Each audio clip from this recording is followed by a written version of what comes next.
today's discussion, we will talk about how to write the scope and delimitation.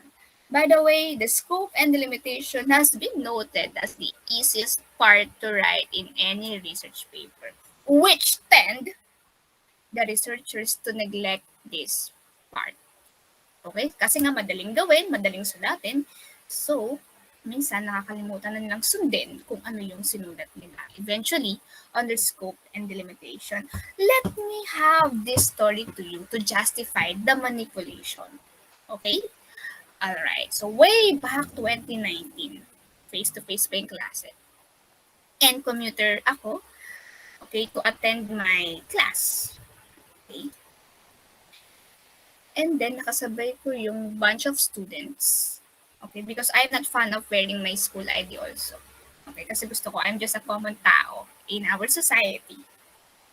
And then, I heard their conversation. So, we have the student A and the student B. Kinumusta ni student A si student B? Sabi niya, pre, kamusta na yung data gathering niyo? Kasi kami tapos na. Sabi ni student B sumagot, pre, bothersome nga eh. Kasi ang hirap hagilapin ng mga respondents namin kasi graduating sila and super busy nila. Sagot naman ni student A, pre, madaling gawan ng paraan yan. E di sa iba nyo pasagutin. Okay. At that moment, I checked their ID. Okay. I noted their strand and even their section. And I told myself that day, I'm gonna sit as their panel no matter what happens. And it happened. And during their presentation, okay, during their defense, they were so very good. And I can sense that they are more than prepared. Okay, I can sense their confidence, the way they throw their findings. It's superb. It was superb. And then, tatlo kaming panel doon. Okay, the first two panelists, okay, shared their questions, recommendations, and even their suggestions. So it was now my turn. And my first question was, actually pinagtawanan pa nga nila. I mean, not really pinagtawanan kasi it seemed to be senseless. Okay. So my first question was, who were your respondents? And they replied, with confidence. Okay. They answered, ma'am, based on our paper and even our presentation a while back, that our respondents were na ganito, ganyan. Oh, really? Okay, I'll give you another 1 minute, okay, to disclose to us who were your respondents. At that moment, nagkatitigan na sila. And that guy,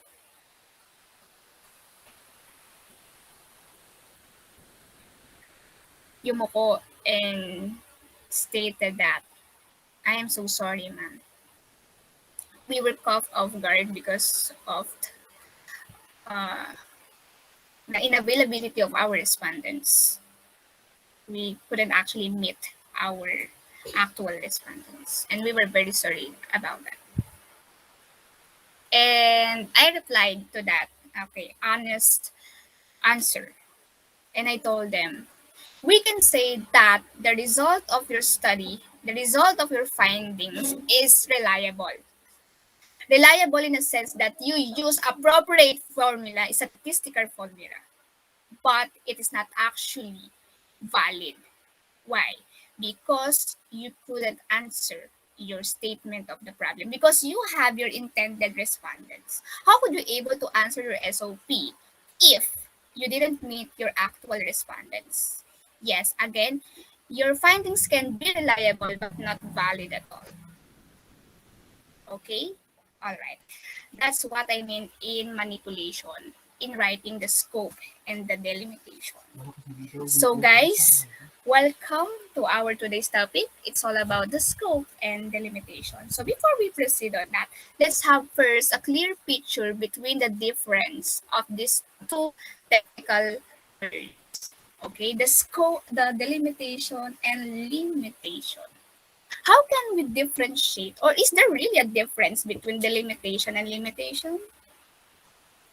Okay, so let me reveal the answer.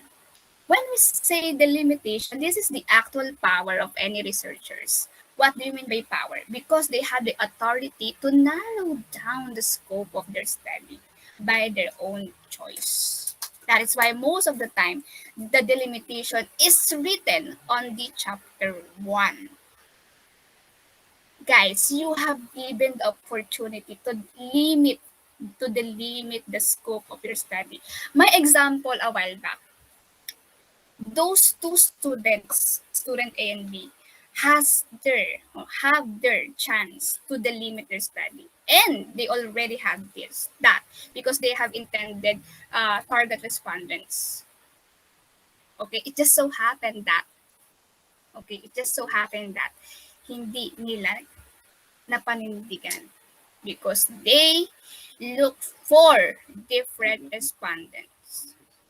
Okay, so now let's move to the limitation. Class, in research, there is no such thing as a perfect study. Okay, a perfect research paper. There's always a flaws, a loophole, and we must accept that.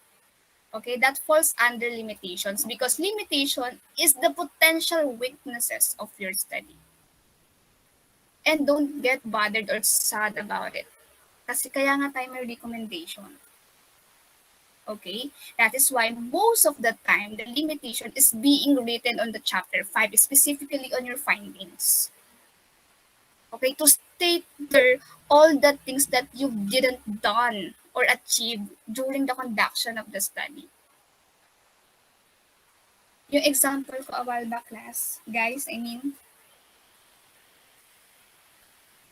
pwede naman nilang i-justify yun under chapter 5. Pero hindi nila ginawa. That is the manipulation that I've been referring a while back rather. Okay? So with that, we can now have a clear track on the discussion of the scope and delimitation. Let's have first the scope. The scope, class, is this the picture. Okay? Picture of your study. What do you mean by picture, ma'am? Okay, the scope is the extent to which the research area will be explored and explained. This is your parameter. Okay, so let's have first an example. Archery or playing darts, diba? Yung board doon, that is your scope. And yung around that board is the entire picture. Okay, but the board is your scope. And we need to limit your scope to be able to achieve your study, to accomplish your study. And that is the delimitation. The delimitation is now the boundary of the study, which aims to narrow down the scope of your study. Kaya yun yung target area ninyo. And that is the delimitation. Okay? So with that, I give or provide the checklist on how you're going to write the scope and delimitation, or the things that we need to see on your scope and delimitation. The first one, we have the general purpose of the study. The general purpose of the study, class, baka mamaya ma-stress kayo, ha? Kasi, ma'am, nakikita na namin si general purpose of the study sa introduction and even on the statement of the problem. Bakit kailangan pa rin po siya mag-appear on the scope and delimitation? Because we have a practical reason behind that. For example, during your defense, yung panel ninyo, medyo nakalimutan niya or nawala na yung research paper nyo. And then, manghihiram siya sa fellow panelists niya. Okay? And then, syempre, si panel na yun, hindi na pwedeng ibigay yung buong research paper niya because that his or her copy. And then, ang ibibigay niya lang is portion of your paper. Example, the scope and delimitation. By just simply reading your scope and delimitation, he can actually recognize what is the general purpose of your study. That is the practical reason why we need to include this general purpose of the study on your scope and delimitation. Okay? All right. So next one, we have the target, respondents, and participants. By the way, class, what is the difference between the respondents and the participants? We need to be clear on this one. Kapag nilagay nyo on your chapter 3 or on your scope and delimitation, si respondents, stick on it. And never ever state participants. Huwag nyo sasabihin sa akin, ma'am, synonyms naman po kasi. ano sabi ko sa inyo before, if it's impact, it's impact. If it's influence, influence. If it's relationship, it must be relationship. You need to be consistent on the terms that you are using or dealing with your research paper. O don't use the excuse of, ma'am, synonyms naman eh. No, there's a big difference between that. Okay. So let me now disclose the difference between respondents and participants. Class, by the book and by theory, we tend to use the term participant as the subject of your study if you are dealing with a qualitative study. Okay? And respondents when you are dealing with a quantitative study. Okay, that definition, that difference is based by the book or by theory. But actually, okay, meron din silang pagkakaiba by means of the objective of the study. Okay, can you still recall? In conducting a qualitative study, there is a bond between the researchers and their subjects. Mas malalim yung pagsasamahan. Probably there is a series of questions, series of survey, and all. Mas malalim. You're not just simply responding, but you are now participating on the study. Unlike in respondents, you're just simply responding. So para lang siyang, kumbaga sa relationship, it's just a short-term relationship. Okay? Mabilisan lang, sandali lang. You just have to simply respond on the survey or on the interview. And no more and no less. Okay? Alright, so next one, we have the sample size. If you could just notice, class, okay, the first two checklists on our checklist in writing the scope and delimitation, it tackles the scope of your study. And the remaining, okay, checklist, the sample size, geographic location, and even the duration is part of your delimitation. Okay, that is why most of the time, the first paragraph in the scope and delimitation is your scope, and the second paragraph or the succeeding parts, okay, will be your delimitation. So sample size is definitely, you are more than aware on it. You'll be using something, techniques or method to be able to get the sample size of your population.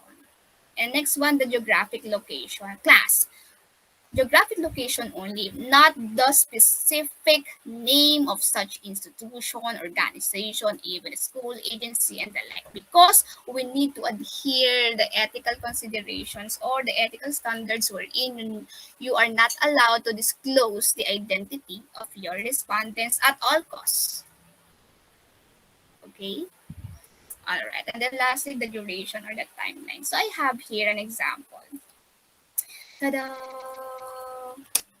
Okay, so here we have the main objective of the study wherein you have to determine the relationship between the workloads and quality sleep of the nurses. And we have your respondents, the nurses, okay, from the public hospitals that cater COVID-19 patients around Central Luzon. And your sample size will be determined by clustering them according to their age bracket. And the what do you call this? The location, Central Luzon, and then the duration from January to March 2022. And with that, class, I have another example. And my question to you goes like this. Can we consider this one as an ideal scope and delimitation? Mm-hmm. Yes, it is also counted as an ideal scope and delimitation. You might say, Ma'am, how? Wala po siyang general purpose of the study. Yes, you are more than correct on that. But class, remember, the general purpose of the study is already written in your introduction and even in your statement of the problem. Ma'am, paano yun? Hindi po namin sinundan yun sa checklist. You already have the checklist, ma'am. So we need to adhere that and stick on that. Yes, class. What I have shown you a while back as our first example, this is the basic.